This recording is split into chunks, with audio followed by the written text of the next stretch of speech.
Bugün bizim psixologiya haqqında növbəti söhbətimizdir və mövzumuz psixi hadisələrdir. Hansı ki, psixologiya elmi məhz psixi hadisələrin öyrənilməsi ilə məşğul olur. Psixi hadisələrin əhatə dairəsi olduqca genişdir və psixologiyada psixi hadisələr 3 qrupa bölünür. Onlardan birinci qrupa aid olanlar psixoproseslərdir. Hansı ki, psixoproseslər özləri də 2 qrupa bölünür, yəni bu idrak prosesləri və hiss proseslər. Digər qrup psixi hadisələr psixi halətlərdir. İnsanın yaşadığı hissi, emosional prosesləri ifadə edən halətlər, yəni orqanizmdə, psixikada həmin halətlərin yaşanması. Üçüncü qrup isə psixik hadisələrdir. Psixik hadisələr isə bizim fərdliyimizi ifadə edən, genetikamızdan daşıyıb gətirdiyimiz təbii quruluşumuza aid olanlardır. Və bunlar hər birisi ayrıca izahlar tələb edir. Əslində hər birisi ayrıca bir mövzu olmalıdır. Amma biz bunları üzərində bir-bir dayanmalı olsaq, yəqin ki, bizə illər lazım gələcək. Mən sadəcə olaraq psixologiya elminə maraqlananlara, psixologiya elminin izahını sadə şəkildə anlamaq istəyənlərə bu mövzuları çatdırıram ki, cəmiyyətdə psixologiya elmi haqqında biliklər yayılsın, insanlar maariflənsinlər və psixologiyadan, psixoloji xidmətdən çəkinməsinlər ki, psixologiya elmi xəstəliklərlə deyil, psixoloji xidmət xəstələr üçün deyil, bu hər birimiz üçün, hər bir insan üçün həyatını rahatlaşdırmaq, yaxşılaşdırmaq, özünü anlamaq, dərk etmək üçün yardımcı olan bir elmdir. Qayıdıram psixi hadisələr məsələsinə. Psixi hadisələr təbii ki, psixikada baş verir. Psixologiya elmi də elə psixikanı öyrənir, yəni bunlar necə baş verir, hansı tərzdə baş verir, hansı sürətdə, tezlikdə, keyfiyyətdə və onun nəticəsində hansı təəssüratlar yaranır, beyində daha nələr gedir, hansı proseslər gedir.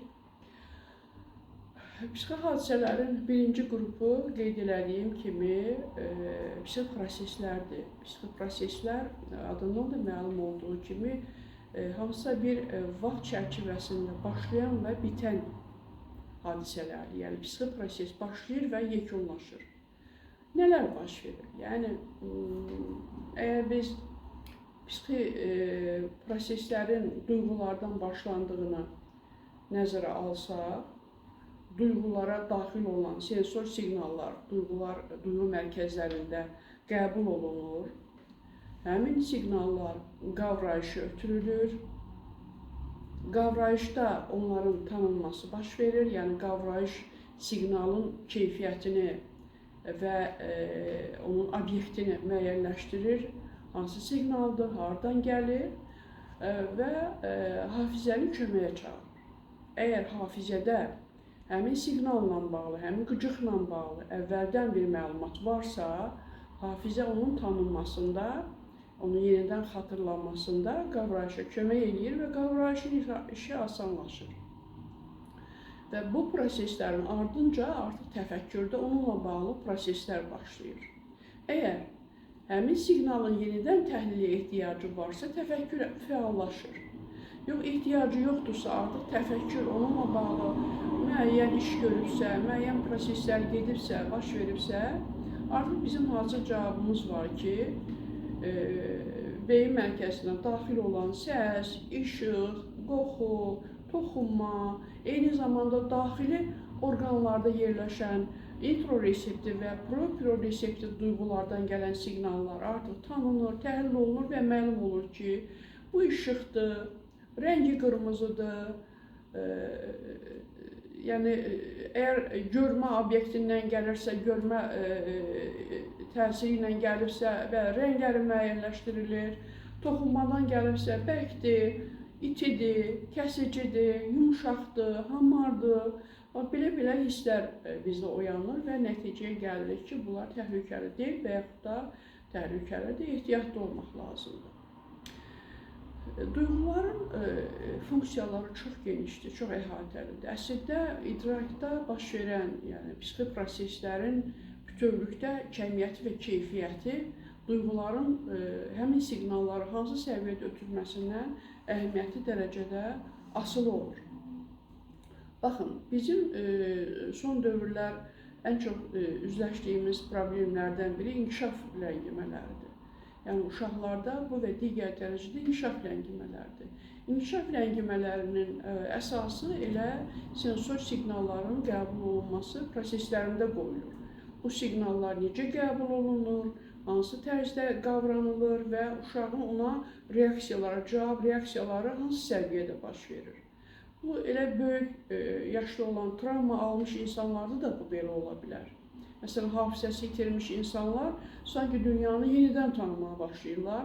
Onların hafizəsində, şuur altında əvvəlki informasiyalar, həmin obyektlər haqqında olan informasiyalar artıq silinmiş vəziyyətdə olur. İnsan sanki bir uşaq kimi dünyanı yenidən qavramağa və dərk eləməyə başlayır. Və bu mənada sensor siqnalların qavranılması əhəmiyyətli bir prosesdir və buna çox diqqət yetirmək lazımdır. Mən bir kiçik haşiyə çıxmaq istəyirəm psixi hadisələrlə bağlı olaraq. Biz keçən mövzumuzda sizə psixologiya elmin inkişaf tarixini danışdıq. 20-ci əsrdə bu elmin inkişaf dinamikasını, hansı psixoloji cərəyanların yaranmasından bəhs elədik. Amma mən sonuncu mövzumu saxladım. Yəni, bu barədə danışmadım. Məqsədim isə məhz bugünkü mövzu ilə əvvəlki mövzu arasında bir körpü yaratmaq idi. Biz mövzunu belə qoymuşduq. Yəni, sadə duyğuların tədqiqindən kvant psixologiyasına. Yəni ki, kvant psixologiyası adı sizə o qədər də tanış deyil və yaxud da psixologiya ilə, fəlsəfə ilə məşğul olan insanlar artıq bu anlayışın nə olduğunu bilirlər. Ona görə də izah vermək istəyirəm. Kvant psixologiyası nədir, nəyi öyrənir və nəyi nəzərdə tutur? Kvant anlayışı ümumiyyətlə qədim latın ifadəsindən götürülür və bölünmək mənasını verir. Yəni, kiçik hissələrə bölünmə mənasını verir. Fizikada istifadə olunan bir anlayışdır. Məsələn, biz onun fiziki mövcudluğunu təsəvvür eləməyə çalışsaq, biz onu enerji dalğalarına bənzədə bilərik. Ən kiçik fiziki hissəciklərin də bölünməsi mümkün olan bir elementə bənzədə bilərik. Bu mənada kvant psixologiyası fizikanın mövzusu olub və bugün də fizikanın mövzusudur. Amma bir şeyi də xatırladım ki, mən keçən mövzularımızda sizə psixologiya tarixindən danışanda bu məlumatı çatdırmışdım ki, psixologiyanın elmə əsasını qoyan Wilhelm Wundt özü də fizik oldu, fizik idi. Və o metafizika ilə məşğul olurdu. Fiziki hadisələri qeydə alınması mümkün olmayan psixi proseslərin necə baş verməsi sualı onu bu elmin yaratmasına gətirib çıxardı və duyğulara gələn siqnalların necə gəlməsi, necə qeydə alınması reseptorlarda bu məsələlər araşdırmağa başladılar. Onun ardınca qavrayış öyrənildi, onun ardınca Ebbinghaus tərəfindən hafizə öyrənildi və s. və ilaxır. Baxın, bu orta əsrlərdən başlayaraq, 15-ci əsrdən daha doğrusu, 15-ci əsrdən başlayaraq Descartes-in materialist yanaşmaları əslində tədricən bu kvant psixologiyasının əsasını qoyurdu.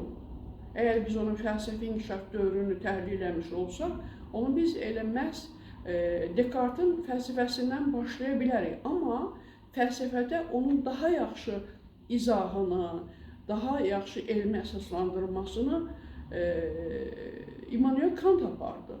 Immanuel Kant'ın transendental fəlsəfəsində şuurdan, ağıldan kənarda baş verən, daha doğrusu idrakdan kənarda baş verən proseslərin daha geniş, daha əhatəli, daha inandırıcı izahı verirdi.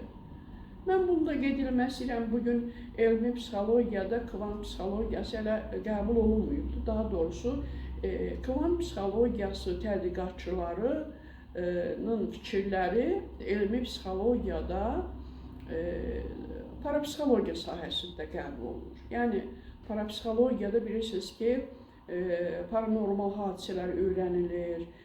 Bizim güzəran psixologiyamızdan, mifologiyamızdan, tarixi köklərimiz, şamanizmdən, tanrıçılıqdan, digər ölkələrin digər ateşpərəstliklərdən və s. bu kimi dinlər, zərdüştlükdən gələn bir çox məsələlər, izah olunan məsələlər ki, elm bunu qəbul eləmir. Bax, bunların hamısı parapsixologiya sayəsində onlar tərəfindən araşdırılır, tətbiq olunur. Yəni bizə elmdən kənar mövcud olan uzaq görənlikdir, falçılıqdır və s. Bu kimi sahələrdə aparılan təcrübələr elə parapsixologiya sahəsidir. Digər bir məsələ, ümumiyyətlə, bu kvant psixologiyasının sanki elmi psixologiya ilə parapsixologiyanın sərhəddində durması məsələsidir.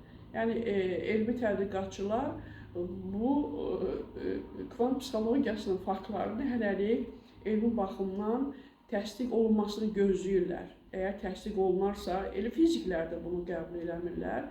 Fiziklərin özləri də bu məsələlərə bu qədər inandırıcı yanaşmırlar ki, bu hələ ciddi eksperimentlərdən keçməmiş izahlardır ki, biz informasiyaları kənardan alırıq, ilahi şuurdan alırıq, kosmik şuurdan alırıq. Yəni bu məsələlər eksperimentə gətirilməsi mümkün olmadığına görə bu məsələlərə hələ də elmi baxımdan ciddi yanaşılmır. Amma mən onu da qeyd edirəm ki, kvant psixologiyası dünya elmində sürətlə inkişaf edir. Bəzi mənbələrdə bu hüceyrə psixologiyası kimi ifadə olur, amma əsasən əslində bugün fizika elminə mövcud olan və daha da xırdalanması, bölünməsi mümkün olan bir ən xırda hissəcik anlayışını verir və bu hissəciklərin bütövlüyünü kvant psixologiyası öyrənir ki, bu bütövlük ağıldır, düşüncədir, psixoenerjidir, dünyanı yaradan da elə bu psixoenerjidir və s. Bu mənada görürsünüz, bugün psixologiya elmində əslində qəbul olunmayanlar gələcəkdə ola bilsin ki, psixologiyanın predmetinə daxil olunsun. Biz bunu da nəzərə alaq ki, 20-ci əsrin ortalarında transpersonar psixologiya yarananda da onun elmi faktlarına o qədər inandırıcı yanaşılmırdı. Amma bugün bu elmin faktları psixologiyada sübut olunur. Məsələn, psixoenerji məsələsi, insanın avral sahəsi ilə bağlı olan, energetik sahə ilə bağlı olan məsələlər var ki, artıq laborator səviyyəsində bu sahələr araşdırılır, öyrənilir. Hətta psixoprofilaktikada, sonra variologiyada və digər elm sahələrində bu məsələlər izah edilir, əsaslandırılır. Və gələk psixohadisələrin məsələsinə, psixohadisələrin də necə baş verməsinin izahı ilə bağlı psixologiya elmində çoxsaylı faktlar toplansa da, elə bir hadisələr baş verir, elə bir reallıqlarla üzləşirik ki, bəzən biz kvant psixologiyasında istifadə olunan metaforalara istinad eləməli oluruq. Məsələn, belə bir ifadə işlədirik, sanki mənə bir hal gəldi, bu mənim beynimə hardan gəldi, heç bilmirəm hardan yadıma düşdü.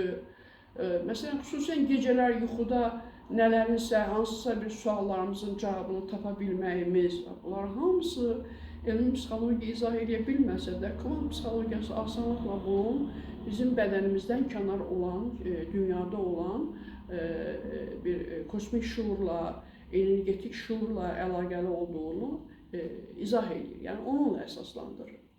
Nəysə, biz kvant psixologiyasından çox danışmayaq və gələk elmi psixologiyanın faktları əsasında qəbul olunmuş məsələlərə, bu məsələlər də bildiyimiz kimi idrak prosesləridir, psixi alətlər və xassələrdir.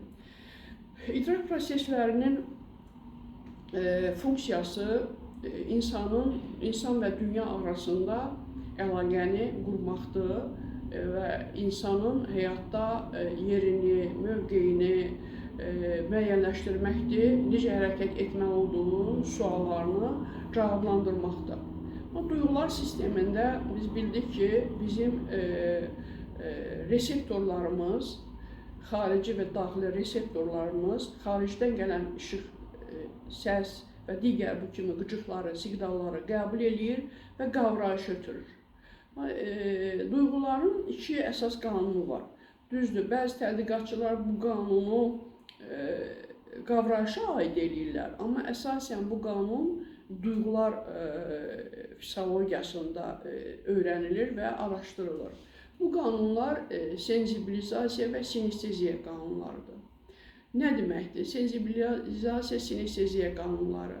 Məsələn, bizim hansısa bir duyğu orqanımıza daxil olan siqnal, qıcıq, bizim digər reseptorumuzda da özünə oxşar qıcıq oyadır. Məsələn, biz turş bir qida haqqında düşünəndə, nəysə turş bir şey yediyimiz haqqında düşünəndə, ixtiyarsız olaraq bizim dilimizdə turş qidanın ifraz olunmasına müvafiq olaraq bir hissiyat əmələ gəlir, turşluluq hissiyatı. Və yaxud da biz hansı bir musiqiyə qulaq asırıq, musiqinin, melodiyanın bu ahəngi, tempi, o bizim qulaq seyvanımıza daxil olan dalğalar bizdə rəng hissi oyadır. Və yaxud da mən məsələn uşaqlarla belə bir test keçirdirəm, uşaqlara belə bir tapşırıq verirəm və xahiş edirəm ki, çəkdiyim dairələrin içərisini rəngləsinlər. Demək olar ki, əksər hallarda, hətta 4-5 yaşlı uşaqlar belə o rəngləri düzgün təsbit edirlər. Məsələn, ortada bir dairə çəkirəm, dairənin kənarlarına xətlər çəkirəm və onların da başlarına dairələr çəkirəm və uşağı təklif edirəm. Sən ortada dayanan dairəsən. Sən özünü hansı rəngdə görürsən? Yalnız ciddi psixoloji problemləri olan uşaqlar bu tapşırığı həll eləməkdə çətinlik çəkirlər və yaxud da həmin dairəni tünd rənglə rəngləyirlər. Mən onlarla, uşaqlarla bu təcrübəni keçirmişəm. 2-3 hal olub ki, uşaq özünü tünd göy və yaxud da qara rəngdə rəngləyib. Və buna alternativ olaraq uşaq ətrafında olan insanların da bir qismini elə tünd rənglə, qara və tünd göy, tünd şabaldı rənglə rəngləyir. Amma uşaqların demək olar ki, 95% həmişə özünü açıq rənglərlə rəngləyir. Yaşıl, sarı, hətta rəngləməyənlər olur, ağ. Mən özümü ağ görürəm. Və eyni zamanda atanı, ananı, ailədəki bacını, qardaşı, nənə-babanı və bu təcrübə mənə çox şeylər verir. Uşağın o insanların aurası haqqında, o insanlarla qarşılıqlı münasibətləri haqqında görürsünüz, burada nə qədər nəticələr almaq mümkün olur. Burada artıq psixoproseslər də iştirak edir. Yəni onlara söz, səs siqnallarının nəticələri, münasibət, emosional məzmun, qarşılıqlı münasibətlərdə yaranmış o empatik əlaqələr və yaxud da əksinə aqressiya, xoşagəlməzliklər, məmnunluğun olmaması və bu mənada biz artıq duyğular sisteminin bizə gətirdiyi nəticələri artıq təcrübəmizdə görmüş oluruq. Və beləliklə duyğularda yaranan bu, yəni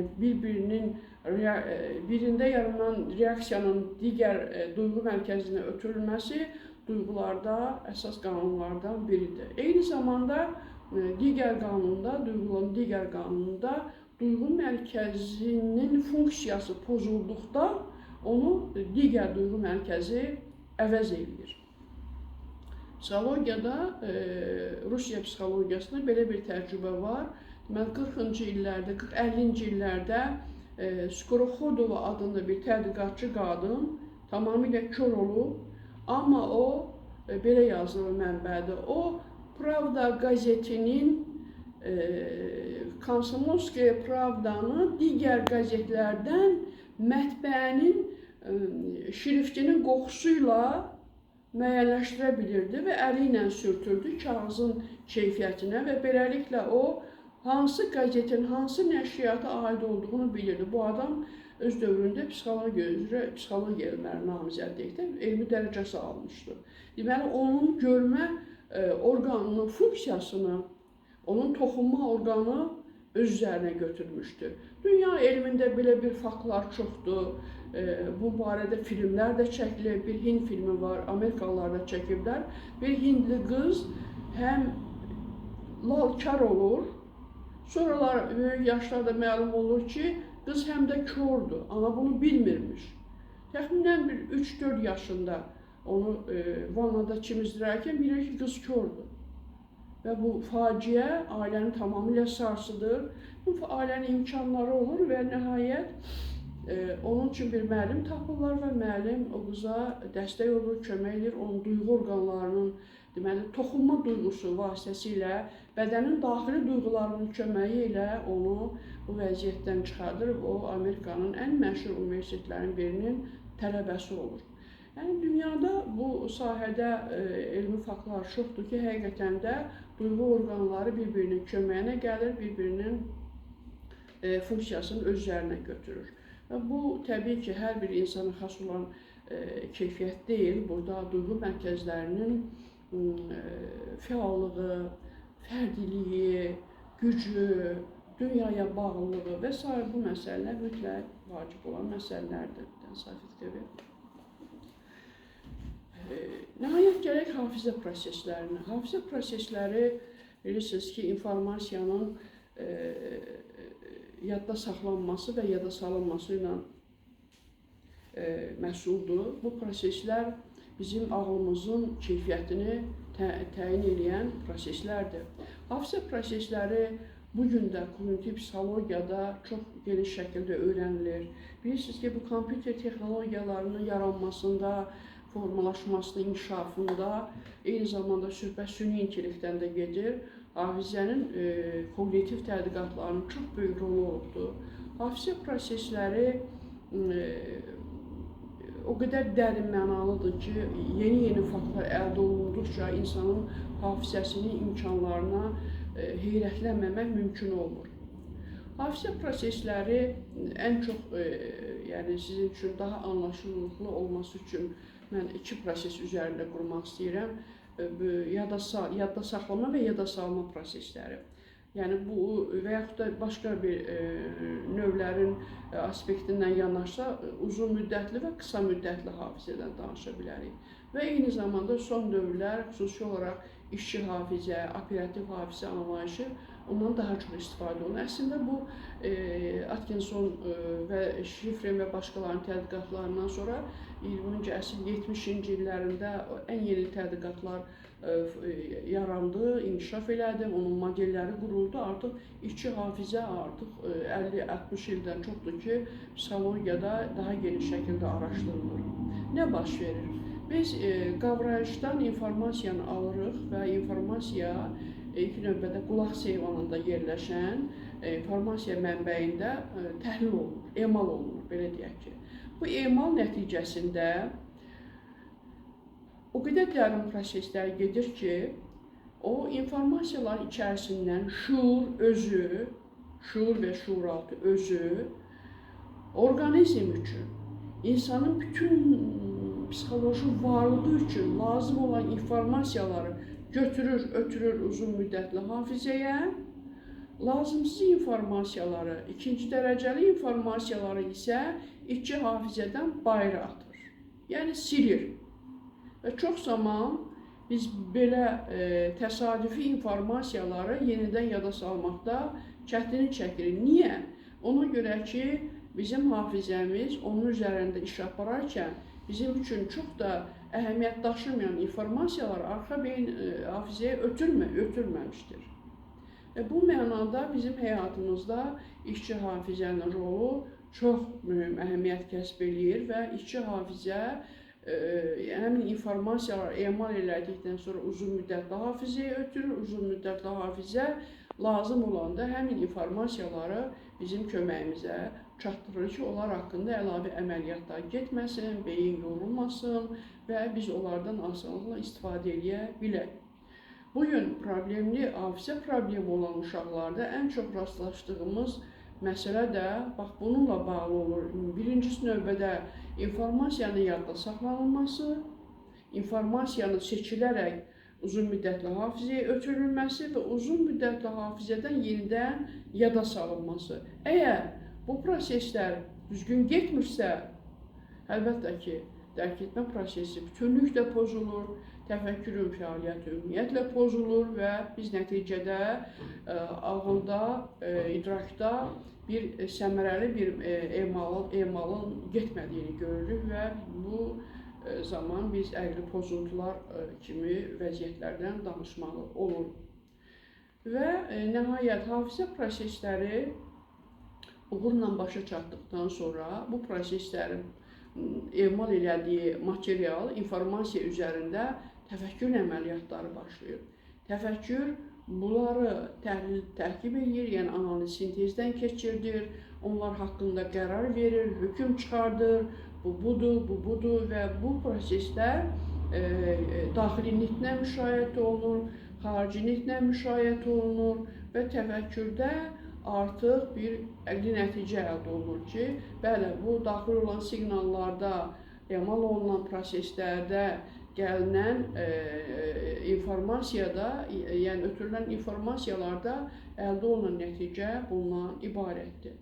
Bu proses mütəmadi olaraq təxəyyül tərəfindən də müşahidə olunur və emosional proseslərlə, iradi proseslərlə müşahidə olunur və bütün bu idrak proseslərinin və psixi proseslərinin qovşağında, birgə fəaliyyətində biz artıq idrakın bir məzmun kəsb edən, məna kəsb edən bir nəticəsi ilə üzləşmiş oluruq. Və hisslər və emosional proseslər burada hansı funksiyaları yerinə yetirir? Tədqiqatlar sübut edir ki, müsbət emosiyalarla müşahidə olunmayan idrak prosesləri həm ləngidir, həm də keyfiyyətsiz baş verir. Amma emosiyalarla müşahidə olunan, yaxşı əhval-ruhiyyə ilə, məsuliyyət hissi ilə, müəyyən iradi hisslərlə müşahidə olunan proseslər, idrak prosesləri daha səmərəli qurulur, daha əlaqələri qurulur. Bu proseslər bütövlükdə əslində kognitiv proseslərdir. Yəni, adlarını sadaladığım idrak prosesləri arasında əlaqələri quran, onun şəxsiyyətin müxtəlif quruluşları ilə əlaqələndirən, bütövlükdə ağlın nəticələrini əsaslandıran, həm şuurun, həm şuuraltının köməyi ilə aparılan əməliyyatlar hamısı birlikdə kognitiv proseslərdir və bu proses kognitiv fəaliyyət adlanır. Yəni, bütöv bir sistemin, kognitiv sistemin birlikdə icra etdiyi proseslərin nəticəsində əldə olunan nəticə kognitiv fəaliyyətin nəticəsidir.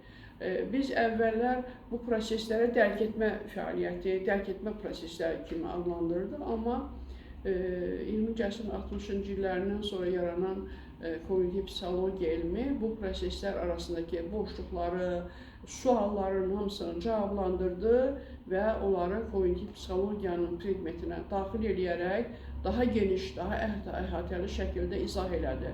Qavrayış haqqında məlum olmayan məsələlər, hafizə haqqında sual yaradan məsələlər, təfəkkür proseslər, bunlar hamısı ilə bağlı yeni faktlar meydana çıxdı və bu sahədə artıq mükəmməl bir elm formalaşıb ki, onun da adı kognitiv psixologiyadır. Məhz kognitiv psixologiya texnologiya tədqiqatçılarına imkan verdi ki, insan beyninin ekizini yaradaraq onu maşınlara tətbiq eləsinlər, o beynin funksiyalarını proqramlaşdırsınlar, alqoritmlər qursunlar, yəni beyində baş verən proseslərin riyazi alqoritmləri, yəni hər bir hərəkətin, addımın ardıcıl olaraq sürətinin köçürülməsi, bu süniçilik maşınlarına, robotlara, kompüter proqramlarına yeridilməsi. Təsəvvür edin ki, hazırda bu süniçilik robotlarına, insan robotlara emosiyalar verirlər, emosiya yaradırlar. Qarşılıqlı söhbətdə, müsahibədə robot özünün həmin sözə, fikrə emosiyasını ifadə edir. Təsəvvür edin, bu nə qədər bir mürəkkəb bir prosesdir. Yəni insan emosiyalarını robota köçürmək nə qədər dərin proqramlaşdırma tələb edir. Eyni zamanda emosiyaları nə qədər dərin faktlarının aşkara çıxarıldığını sübut edir.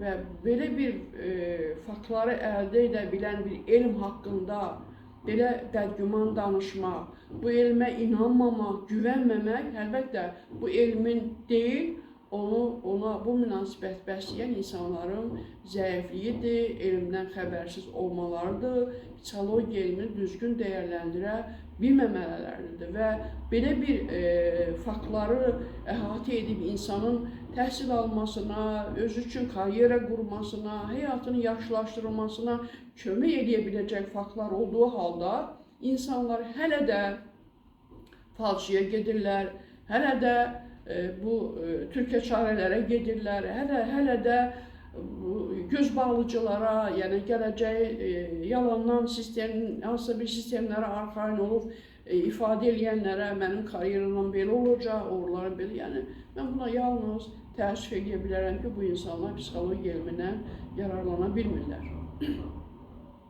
Və bu idrak proseslərinin özünün də fərdilikləri var. Biz düzdür, bu psixi xassələr haqqında ayrıca danışasıyıq, amma psixi xassələr təkcə bizim temperamentimizdə, xarakter və qabiliyyətlərimizdə təmsil olunmur.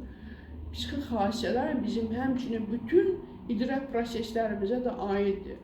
Məsələn, sinir sisteminin quruluşuna xas olaraq siqnalların reseptorlarda qəbul olunması prosesi baş verir. Ona uyğun qavrama prosesi, ona uyğun da hafizə prosesləri və təfəkkürdə gedən proseslər baş verir. Bunların hər birisinin fərdi xassələri var. Yəni, bütövlükdə idrak proseslərində bütün hadisələr, proseslər melanxoliklərdə ləng gedir, xaniliklərdə cəlb gedir və yaxud da bu proseslərə münasibətimizi, bizim xarakterimiz o proseslərə münasibətimizi formalaşdırır. Elm təhsil almağa, elmi öyrənməyə, ümumiyyətlə yeni sualları cavablandırmağa, bizim üçün məlum olmayanları haqqında axtarışlar eləməyə, bütün bunlar bizim öyrənmə maraqlarımızda ifadə olunur və bizim təbii ki, qabiliyyətlərimizi ifadə olunur. Öyrənmə qabiliyyətlərimiz, mənimsəmə qabiliyyətlərimiz hansı səviyyədədir? Bu mənada mən bugün psixologiya elminin bugünkü bizim cəmiyyətdəki vəziyyətini düzdür, inkişaf edir, amma o qədər ürəkaçan olmadığını bildirmək istəyirəm ki, insanlar psixoloqlara yalnız bir möcüzə yaratması üçün, psixoloq yalnız bunu heç bir əziyyət çəkmədən burada nəsə bir dəyişimi yaratması üçün ümidlənərək müraciət edirlər. Halbuki psixologiya elmi sizə özünüzü tanıtıra bilər, sizin öz daxili potensialınızı aşkara çıxara bilər, psixologiya elmi sizi tamamilə dəyişdirə bilər. Psixologiya elminin möcüzələri ondan ibarətdir ki, insan illər uzunu ailədə, yaşadığı mühitdə ona olan münasibətdən yaranan bir özünü qiymətləndirməyə malik olur. Yəni, sən heç nə bacarmazsan, heç nə bilmirsən. Bizim təhsil aldığımız dövrdə düzdür, müəllimlərimiz daha başqa cür idilər, daha münasibətlərimiz tamam başqa cür idi, çox gözəl idi. Amma onlar tez-tez bizə öz qabiliyyətlərimizi belə indirirdilər. Əgər sizdən heç bir şey olmayacaq, sizdən heç bir şey çıxmayacaq. Çünki onlar hər şeyə mükəmməl yanaşırdılar. Hər şey ideal yanaşırdılar. Hər şey ideal olmalıdır. Sən bir insan olaraq səndə hər şey gözəl olmalıdır. Və bu mənada bizdə bir ruh düşkünlüyü vardı. Yox, mən o bal yığıb həkim ola bilmərəm, yox, mən filan instituta girə bilmərəm, yox, mən belə eləyə bilmərəm, elə eləyə bilmərəm. Ailədə valideynlərimiz də belə idilər. Bizim mükəmməl olmamızı istəyirdilər. Amma bugün Allah'a şükür ki, bu valideynlər öz uşaqlarını daha çox dəyərləndirirlər, daha çox onlar üçün şərait yaradırlar. Yəni, mühit dəyişib, inkişaf prosesi dəyişib. Bugün insanlar uşaqlıq dövründən başlayaraq öz dəyərinə, əhəmiyyətini başa düşürlər, özlərinə qiymət verirlər, cəsarətlidirlər və öyrənmək üçün lazım olan imkanlardan istifadə edirlər. Təbii ki, hamı belə deyil, amma bugün bəli, insanların yaşamaq, inkişaf eləmək, özünü tanıtmaq və dünyanı tanımaq üçün imkanları daha çoxdur. Və bu sahədə hər biriniz psixologiyanın imkanlarından yararlanmalısınız. Birinci növbədə özünüzün idrak proseslərinizi diaqnozlaşdırın. Gedin mütəxəssislərin yanına, öz imkanlarınızı diaqnozlaşdırın, övladlarınızın imkanlarını diaqnozlaşdırın. Qavraması hansı səviyyədədir, hansı qavrayış növü üstündür, hafizənin hansı növü daha fəal hərəkət edir, təfəkkürü hansı səviyyədədir, bütövlükdə intellekt hansı səviyyədədir, bu barədə də ayrıca danışasıq, amma söhbət bugün idrak proseslərindən gedir və nəhayət onun emosional sahəsi, hissi aləmi hansı vəziyyətdədir və iradi gücü, cəsarəti necə formalaşır. Bütün bunların kontekstində siz övladlarınızın idrak proseslərinin, psixi proseslərinin səviyyəsini müəyyənləşdirə bilərsiniz, hətta özünüzü də tanıya bilərsiniz. Psixologiya elmindən qaçmayın, psixologiya elmini öyrənin və övladlarınıza da öyrədin. Sağ olun, gələn görüşə qədər.